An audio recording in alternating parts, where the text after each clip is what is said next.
Greetings, everyone. Greetings. Dark clouds. Dark clouds everywhere. I mean,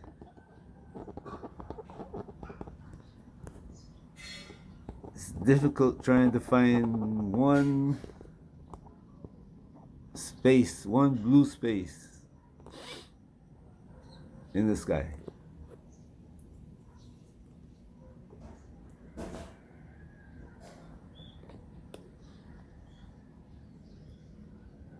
And it was not long ago that there were no clouds.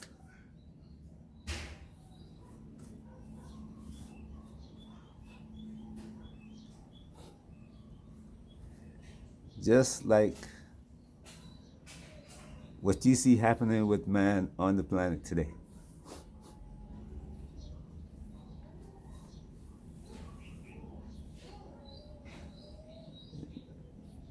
A place where there's peace and what people consider to be economic success. And then the clouds come in, the dark clouds, gray clouds come in.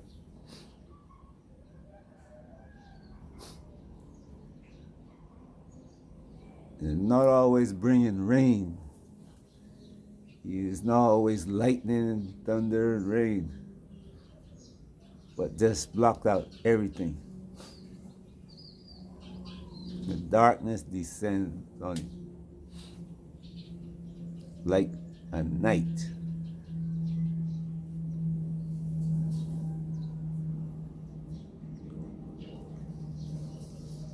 And that's what you're seeing on the planet today.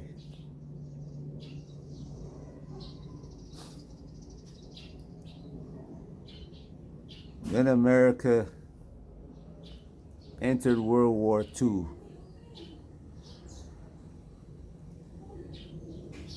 it was after the Europeans had destroyed themselves.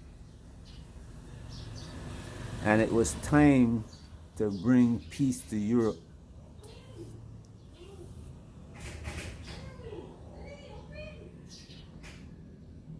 And take control of the planet. That's what every great power does. Or those who think of themselves as great powers.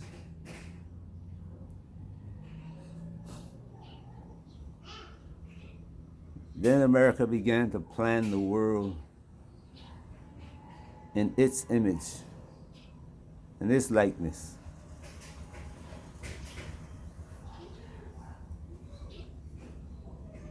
And there's a period of time when everything was growing and growing and growing and growing. But when you have control over things,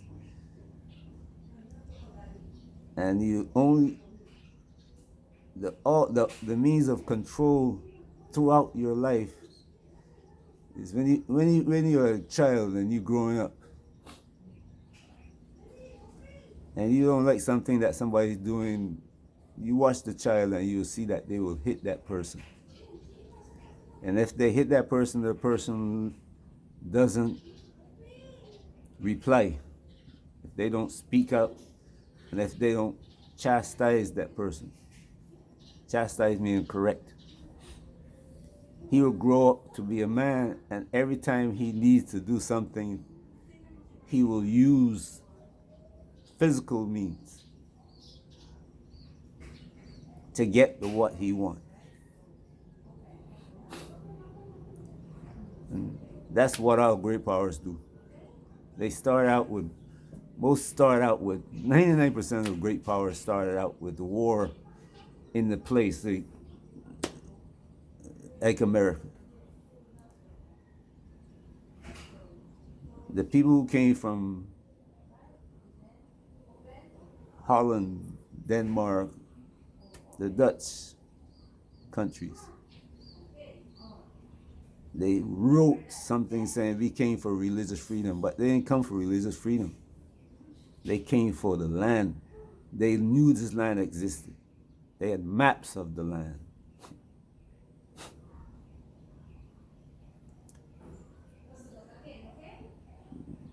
Their foreparents were coming to America for thousands of years. Even before the Vikings came, Africans told them about, and Africans came to Europe now, before the Romans. And Africans told them about what happened when they came to America. Africans told the Romans, told the Greeks what happened when they came to America. And the people who helped George Washington win the revolution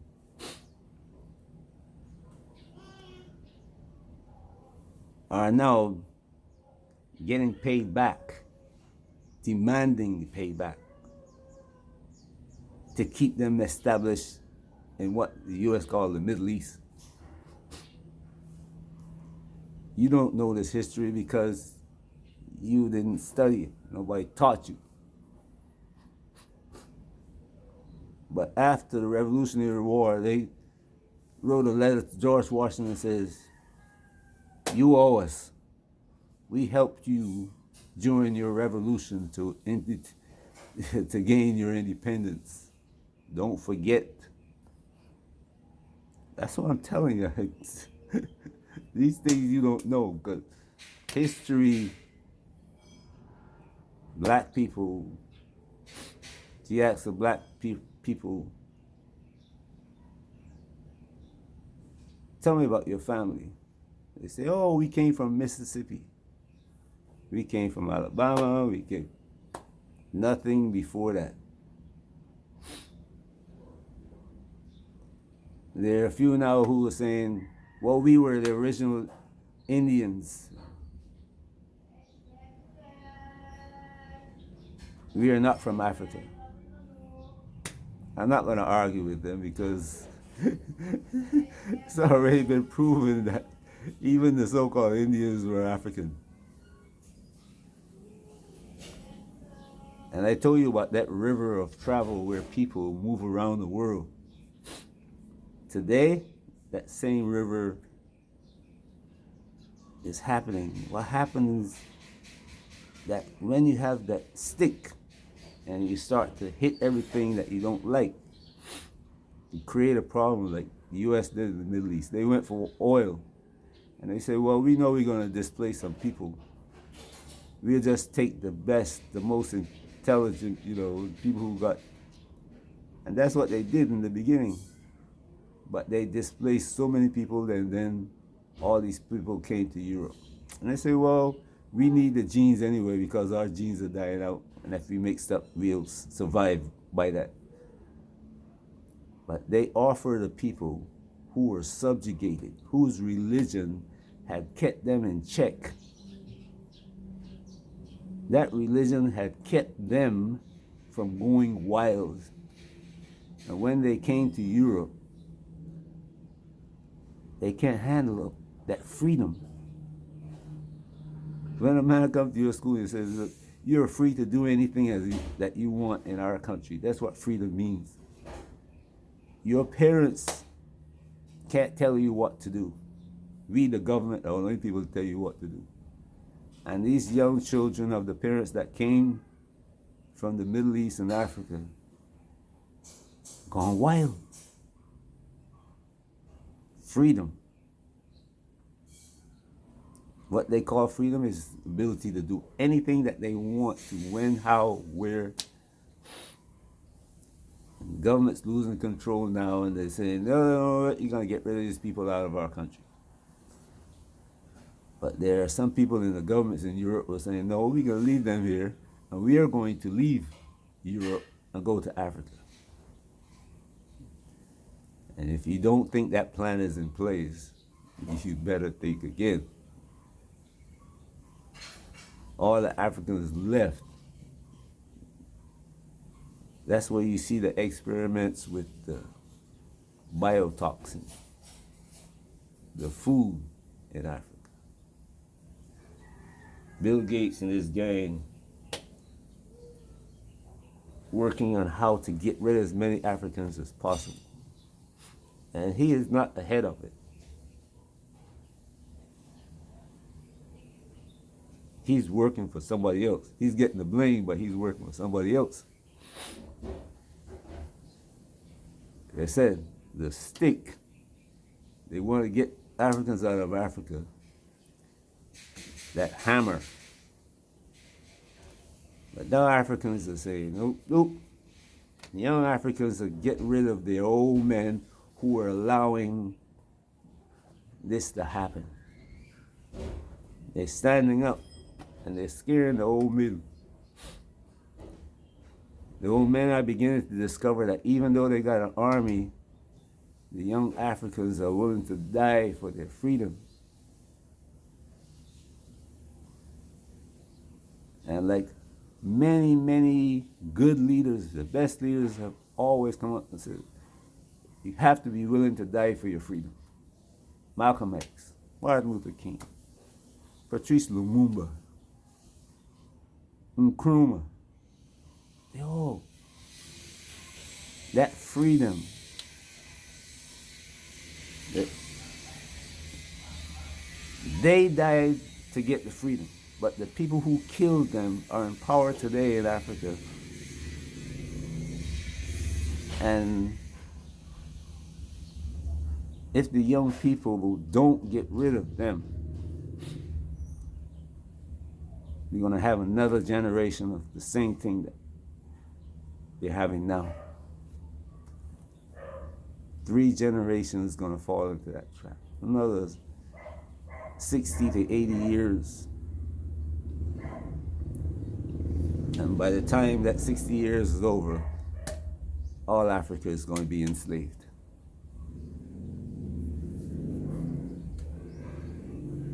But there's also something happening in that the European now is broke. When I say broke, I mean he can print money, yes. But the resources, his ability to do what he wants to do, it's not there.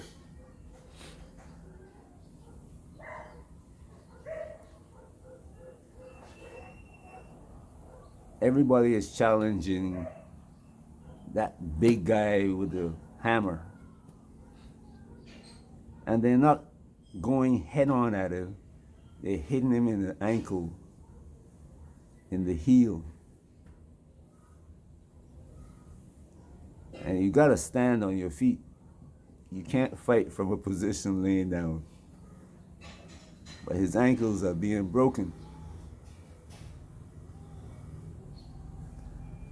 You remember, if you read your Bible, the Nebuchadnezzar story, the dream he had about the last part of the man being metal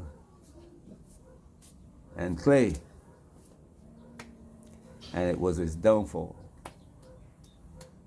Remember that story? You have preachers that have been trying to interpret it for 1,000 years.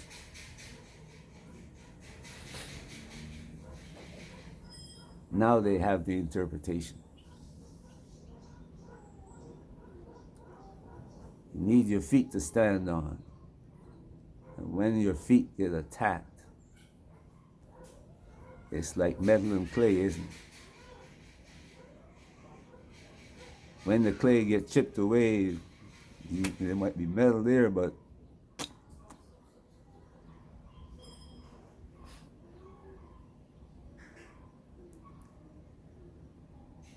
what's happening today is the man with the hammer. Like I said, his feet being attacked, not the head.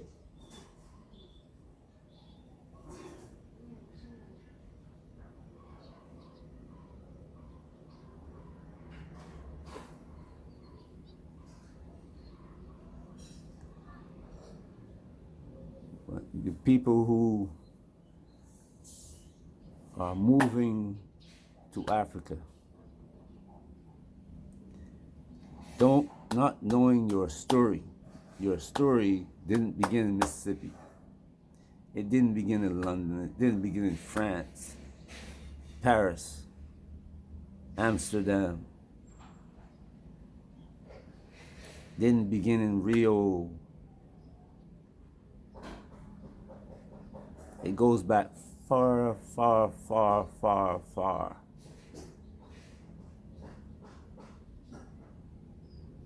Like the roots of a tree going into the ground.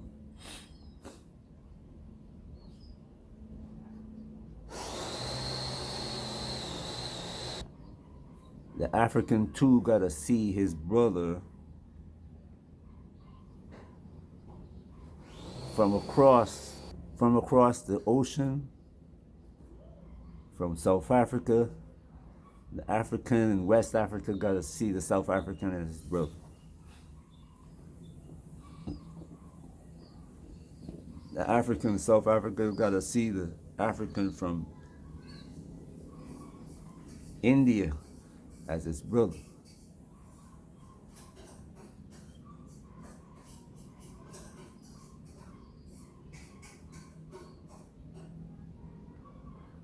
This is what people call an epic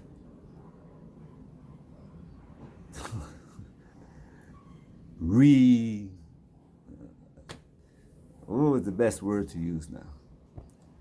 Reshaping of the planet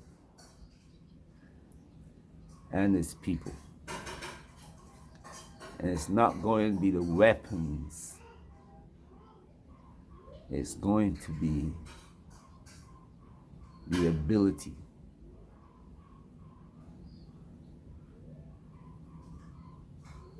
The cohesion. You see, when that man with the hammer was able to keep confusion in the world and no people were able to join together, hold hands and talk to each other and make decisions, everything,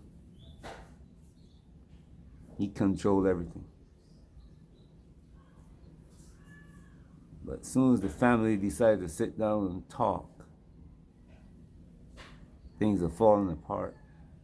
Even in Africa, where knowledge is lacking of self,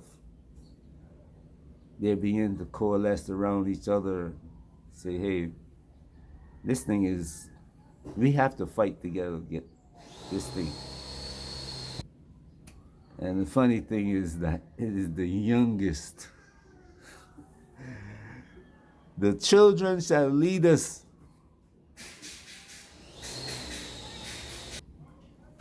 And you who read the Bible thought the book, the children meant this blonde fella from Europe with blue eyes that's going to come save the world. Nope. The children shall lead us. The generation younger. You all better start teaching this generation.